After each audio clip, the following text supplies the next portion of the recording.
Tanya jawab IPP. Apa yang dimaksud dengan Indeks Pembangunan Pemuda? Indeks Pembangunan Pemuda atau IPP merupakan instrumen pengukur keberhasilan suatu pembangunan kepemudaan berbasis hasil ataupun outcome. Indeks ini mengukur capaian target pembangunan pemuda yang terdiri dari 5 domain, yaitu pendidikan, kesehatan dan kesejahteraan, lapangan dan kesempatan kerja, partisipasi dan kepemimpinan, gender dan diskriminasi. Secara detail, tercantum pada matriks sebagai berikut. Bagaimana cara menghitung IPP? Bolehkah daerah menghitung IPP? Langkah pertama dilakukan dengan menghitung nilai indikator berdasarkan sumber data dan cara perhitungan yang terdapat pada metadata. Selanjutnya, nilai indikator dinormalisasi dengan menggunakan informasi batas minimum dan batas maksimum. Nilai transformasi indikator pada setiap domain kemudian dirata-ratakan untuk mendapatkan nilai indeks domain dalam skala 1 sampai 100. Langkah terakhir adalah merata-ratakan nilai indeks domain untuk mendapatkan nilai IPP. For your information nih Sobat Pora, saat ini proses perhitungan IPP dilakukan oleh tim di Kemenpora, lalu divalidasi oleh Bappenas dan BPS. Saat ini, perhitungan IPP hanya pada level nasional dan provinsi. Namun, diharapkan perhitungan IPP dapat dilakukan secepat dan setepat mungkin di seluruh daerah. Berapa IPP provinsi kami pada tahun ini? Berapa juga IPP tahun-tahun sebelumnya? IPP provinsi setiap tahun sejak tahun 2015 sampai tahun 2021 dapat dilihat pada website resmi ipp.kemenpora.go.id. Apa hubungan IPP dengan kebijakan Satu Data Indonesia? IPP merupakan nilai kinerja pembangunan kepemudaan dari 15 indikator berbagai data. Capaian atau data IPP ini selaras dengan kebijakan Satu Data Indonesia. Bagaimana strategi peningkatan IPP secara nasional? Strategi peningkatan kualitas pemuda antara lain 1. Peningkatan kapasitas kelembagaan koordinasi strategis lintas pemangku kepentingan. 2. Peningkatan partisipasi aktif sosial dan politik pemuda. 3. Pencegahan perilaku berisiko pada pemuda. Bagaimana kondisi ideal di daerah yang potensial dalam meningkatkan IPP? Sejak tahun 2015 sampai 2021, Provinsi Daerah Istimewa Yogyakarta dan Bali menempati urutan pertama dan kedua. Masing-masing memiliki karakteristik unik karena pembangunan kepemudaan berbasis dukungan budaya masyarakat. Apa hubungan IPP dengan Rencana Aksi Nasional Pembangunan Kepemudaan?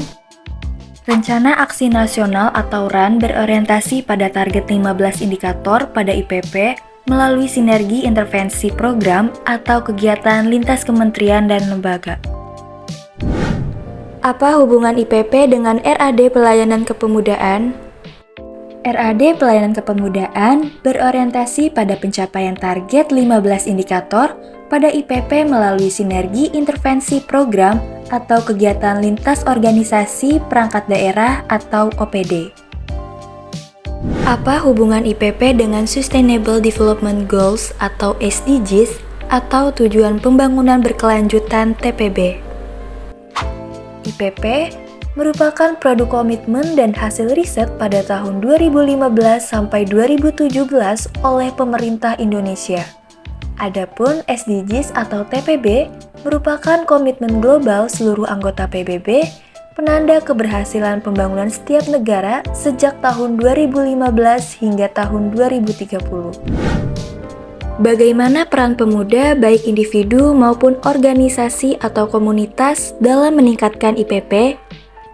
Merujuk Undang-Undang Kepemudaan Nomor 40 Tahun 2009, peran pemuda sangat penting, yakni sebagai kontrol moral, kontrol sosial, dan agen perubahan. Berikut contoh program atau kegiatan yang dapat mendukung IPP.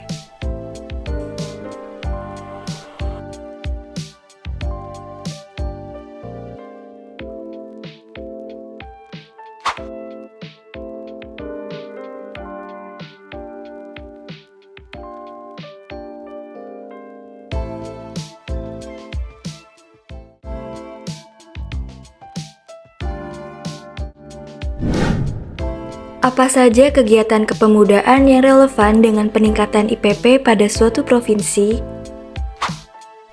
Merujuk ke Mendagri nomor 50 tahun 2021, sebagai pemutakhiran Permendagri nomor 90 tahun 2019 tentang klasifikasi, kodifikasi, dan nomenklatur perencanaan pembangunan dan keuangan daerah, disebutkan bahwa terdapat banyak kegiatan secara potensial meningkatkan IPP di suatu provinsi.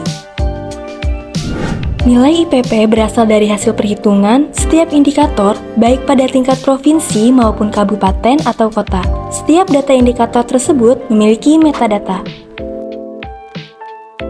Apakah kota atau kabupaten dapat mengetahui nilai IPP masing-masing? Nilai IPP pada tingkat kota atau kabupaten belum dapat diketahui karena dari 15 indikator, hanya tersedia 8 indikator saja. 8 indikator tersebut antara lain 1. Rata-rata lama sekolah pemuda 2. Angka partisipasi kasar pendidikan menengah 3. Angka partisipasi kasar pendidikan tinggi 4. Angka kesakitan pemuda 5. Persentase pemuda korban kejahatan 6. Persentase perkawinan usia anak 7. Pemuda perempuan yang sedang menempuh pendidikan dan menengah atas dan tinggi 8. Tingkat pengangguran terbuka pemuda. Untuk informasi selengkapnya, kunjungi situs ipp.kemenpora.go.id.